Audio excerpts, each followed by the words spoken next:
Bien sûr, de crypto, les infos crypto pour ceux qui n'ont pas le temps. Bitcoin et crypto to the moon et personne n'y croit. C'est impressionnant de voir ce qui se passe du côté du sentiment des gens puisque personne ne croit vraiment à ce pump alors qu'on est les gars, on a dépassé les 44 000 dollars. Je sais pas si vous vous rendez compte pour cette fin d'année 2023 et au milieu de tout ça, on le voit encore, Bitcoin il reste le boss. Donc on va parler de ça ce matin. En tout cas, le BTC, il est en forme. Il pousse 4,5% par rapport à hier, 43 600 dollars. Ether qui est un peu plus lent, 1,6%. BNB toujours à la traîne qui perd 0,4%. Missile Sol, le sixième de ce classement qui prend quasiment 6%. Pareil pour ADA. Crypto Clébar qui nous pousse un joli 15%. Pareil pour Avax. Ils sont très très chauds ce matin ces deux-là. 10 et 11e position. On a Shiba aussi qui pousse un joli 10%. Cas qui perd 3%, il avait tellement bien performé. Nier aussi qui est pas trop mal ces derniers 33,7% dans le bas du tableau. Il faut descendre jusqu'à QNT qui prend 7% et TIA, oh là là, qui vient de dépasser les 10 dollars, plus 20%, assez impressionnant. Bravo à tous ceux qui sont rentrés sur TIA. J'avoue que moi j'ai raté complètement ce train-là, mais on peut pas tous les prendre. Les gars, du côté du, là je suis en weekly juste pour vous montrer les targets. Donc comment on calcule les targets? On prend le dernier mouvement, donc il part du top de 69 000 dollars au bottom au 15 500 et très souvent la première étape, c'est d'aller chercher les 0,38,2. On les a complètement explosés, qui étaient aux 36 000 dollars. La deuxième étape, c'était d'aller chercher les 42 388 dollars. Et maintenant, on arrive vraiment à la target ultime pour un rebond. Et après, si jamais on les casse, on repartirait en tendance haussière. Bien évidemment, il y a le double top avant qui est au 48 695 dollars. On est effectivement sur une grosse zone de résistance. On voit que ça a été travaillé par cette mèche juste ici sur cette zone pas mal travaillée juste là, mais la target maintenant principale c'est les 48 000. Hop, si mon Fibo est bien positionné, on va vérifier, parce que vous le savez sur téléphone, c'est jamais très pratique. Hop, ouais c'est ça, 48 400 dollars. De toute façon, je vous ai mis le petit rectangle jaune qui reprend la target. On va supprimer, il est là, c'est toujours le même. Vous pouvez regarder sur toutes les vidéos. Il apparaît du côté du daily, du BTC, donc on va cogner encore des nouveaux plus hauts. Donc tac, c'est plutôt pas mal. On a un petit ralentissement ce matin, mais rien n'indique une problématique. On voit qu'on a cassé d'ailleurs aussi une petite trendline que j'avais tracée. On a eu un double top là pour l'instant, on est en train de se poser dessus. On va voir ce que ça va donner. On peut aussi avoir quand même un peu de latéralisation ici. Mais c'est vrai qu'en ce moment c'est ultra bullish et ça c'est vraiment une très très bonne nouvelle.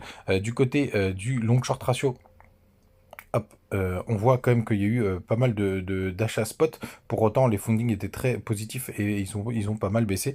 Donc pour l'instant, rien ne nous indique qu'on est arrivé au top de ce petit rallye, donc qui a été chercher les 44 000 dollars. On va en parler juste après. Ce qui est important aussi de noter, regardez-moi ça comme c'est beau, la Bitcoin dominance est en train de tout exploser de son côté. On a fait un nouveau plus haut, ça veut dire que là, depuis le début de l'année, si vous êtes, il fallait mieux être en BTC que n'importe quel autre crypto.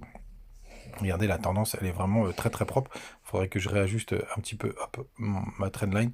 Je le ferai en off. Mais regardez, la tendance est plutôt très très belle du côté de la Bitcoin dominance. Donc ça, c'est le poids du Bitcoin par rapport aux autres cryptos et ça pèse plus de 54% du marché. C'est vraiment impressionnant. On va repasser en weekly pour avoir une plus grosse vision macro.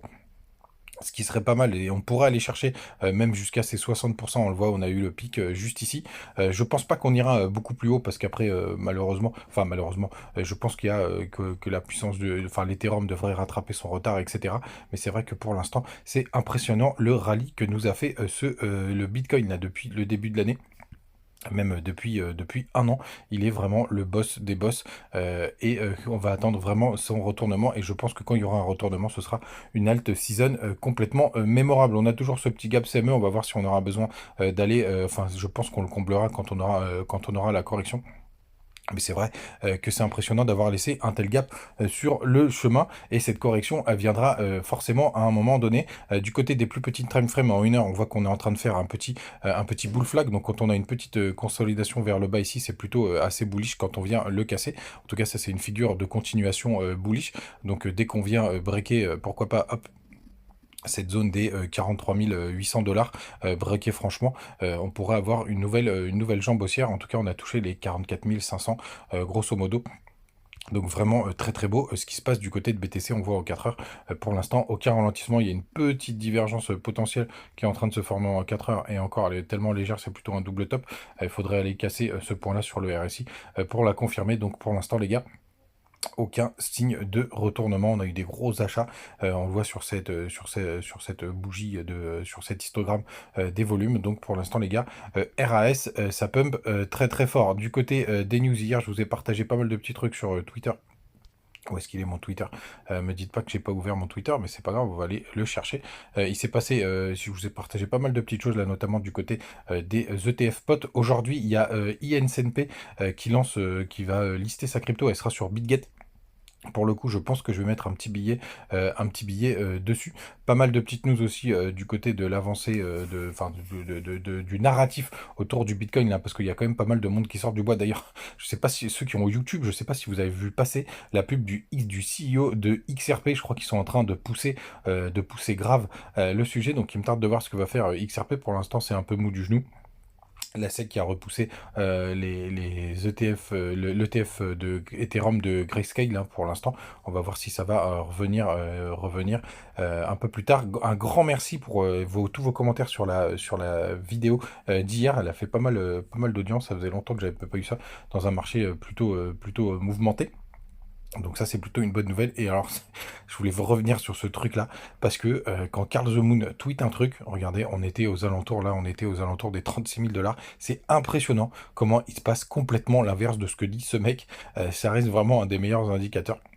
Je vous avais dit d'ailleurs que c'était To The Moon et on s'est pas loupé puisque derrière on a pris quasiment 10%, un peu plus même, je crois qu'on est monté à 20%, donc c'est quand même très impressionnant. Les autres petites news, rien de très intéressant.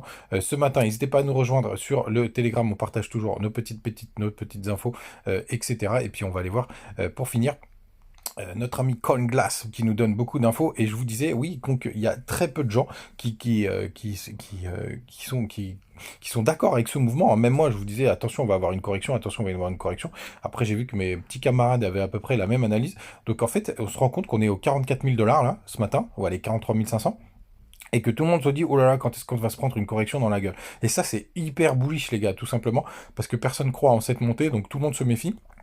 J'en ai vu même vendre leur crypto pour en racheter d'autres ou pour essayer de se mettre en stablecoin en prévision de cette correction. C'est la pire chose à faire, les gars. Et regardez, le crypto Ferngry, il est toujours à 72 alors qu'on a fait un nouveau plus haut hier. Donc on devrait aller dépasser les 75, la passer en euphorie. Et c'est pas du tout le cas. Et ça, c'est vraiment un sentiment qui est très très bullish, hein. Souvenez-vous quand même, dès qu'on est passé les 30 000 $, tout le monde était hyper content. Et là, on vient de taper les 45, les 42, les 44,5, pardon. Et personne monte sur les toits, donc c'est impressionnant. Regardez le nombre de personnes qui sont en short, donc là on a vraiment encore du jus pour aller chercher ces 0,618, donc il se situe aux 48 000, un peu plus des 48 000 $. Regardez, moi c'est impressionnant, une grande majorité de personnes qui sont en short, c'est vraiment très très chouette. Donc du côté des funding, pour le coup, rien de très intéressant, hein, il n'y a rien de très négatif, il n'y a rien de très positif, on est au milieu. Du côté de la map des liquidités, si elle veut bien se charger, bah, toutes les liquidités sont désormais au sud. Il y a quand même des petits pics, là on le voit juste ici un petit pic, mais rien de bien méchant. Donc c'est quand même assez vide, hein. Ça veut dire qu'on peut vraiment faire bouger le cours assez facilement. Et du côté des liquidations, on a quand même un pic assez important vers les 43 100 $.